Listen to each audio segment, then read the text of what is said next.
So far, my day today has been devoted to just the water. I washed the water in. That was the first iteration. Then, or I guess, did I put some design with charcoal? I don't remember. Anyway, washing it in was basically first iteration. Designed to be overpainted. Second iteration, I made quite a dark arch here. And later here, just to get the basic idea of how I wanted the water to be, knowing that I would put some highlights in and break up what I'd painted. At that point, I think I mentioned to you that with relatively few strokes, I would be able to break it up and bring it to the point where I wanted it. Third iteration. There's not much left of that second iteration. I've painted over most of it now. Even the dark area here has become quite a bit lighter. I wanted the value to stand a little higher than the rock. I wanted this rocky shelf to stand out a little more than it did initially. So I think that's achieved it. I have a series of lines forming a bit of a design in the water. I know because of the camera angle and the fact that part of the paint is wet, some of the paint is fairly dry, you're not getting a real accurate representation of what's on here right now. Thought I'd go through it anyway. All of the water is just not a lot of cobalt blue, just a little bit in areas. Mostly it's ultramarine blue, yellow ochre, and white. And hints of burnt sienna in places. Here, here, here, and a bit here.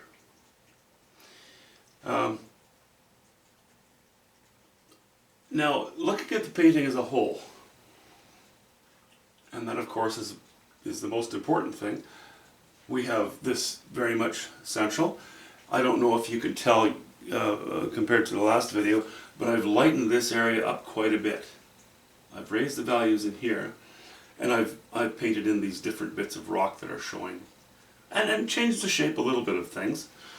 As I'd mentioned, I wanted to bring these high values over to the left a little bit, and I think that's worked out well. Still not worrying about the sky. Okay, so that's good.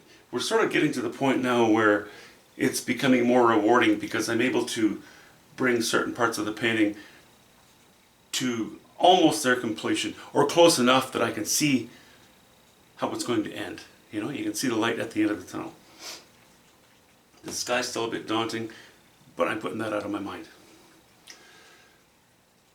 So, looking at the whole painting, I have this intensity, you know, this intensity, and then it tapers off as we move off to the right. That's helping to keep our focal area to the left of center. An additional thing that's going to happen is I'm going to be putting a few more lighter strokes in the water here and there. Maybe not many. Maybe now at this point, the highlighting of the rest of the water, i.e. the completion of the painting of the water, may only involve 30 strokes.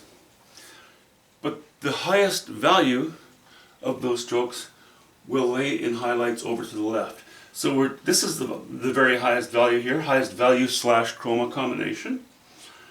This will not be as high a chroma, but it'll be probably almost equal in value to that.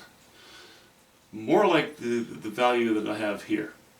And I'll lay that in here more strongly to the left of this, right? Stronger yet, and then trail it off as I move off to the right. I might have a few strokes yet of these values moving into the right to keep things interesting. I may not need to. That's the decision, again, I can leave until later. So we still have to do that. I wanted to do this and get it published today because otherwise it'll be forever. It'll be Sunday by the time I'm able to publish this video. So that's the direction the water is going. Also, I've been using what, when I began the water, was a fairly new, what is this? This has got to be an 8. Yeah, gotta be 8. Number 8, flat brush. You can see the shoulders are worn off now. It's beginning to splay, and that's fine because I'm working in the water. I don't need accurate sharp lines anymore. But now that I'm coming to the point where I want to lay in a few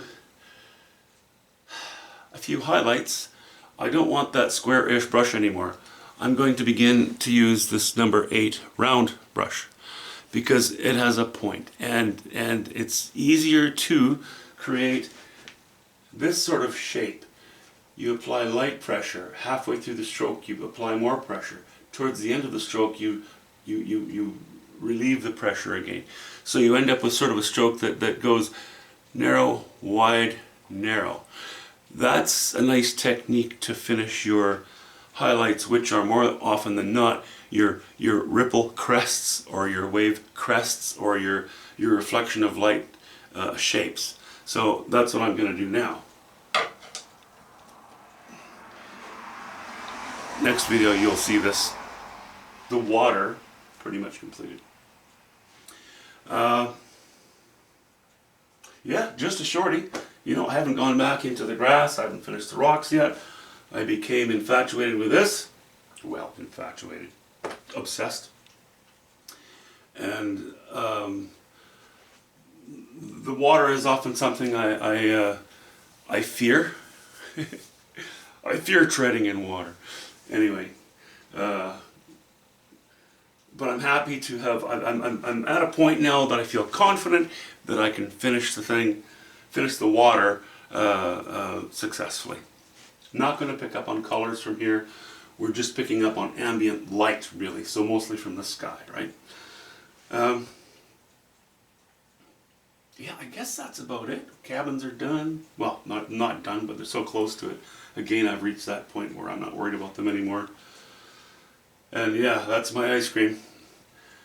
That's the dessert. That's the most rewarding part, you know, of the entire painting.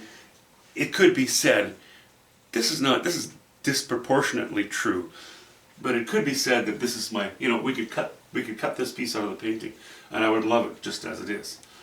This, however, gives it more atmosphere and helps to support and qualify things.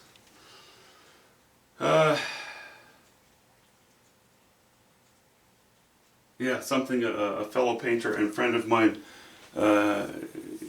calls the miserable middle of a painting. You know, the fun part is getting the drawing in, and you get to wash it, and you get to place things in place, and then you start to go through all the work, and you have this body of work that you have to go through before you get actually quite close to the end of the painting, before your miserable middle is over with. Because it's towards the end of the painting that you begin to put the sparkle into things. I do. You know, I'm only talking about my own techniques and my own processes. Sorry, I'm bending over like this because I could raise the painting and stand up straight, but the way my lighting is set up at the moment, I'll catch too much glare for the camera to pick it up clearly. So I'm just ducking, you know.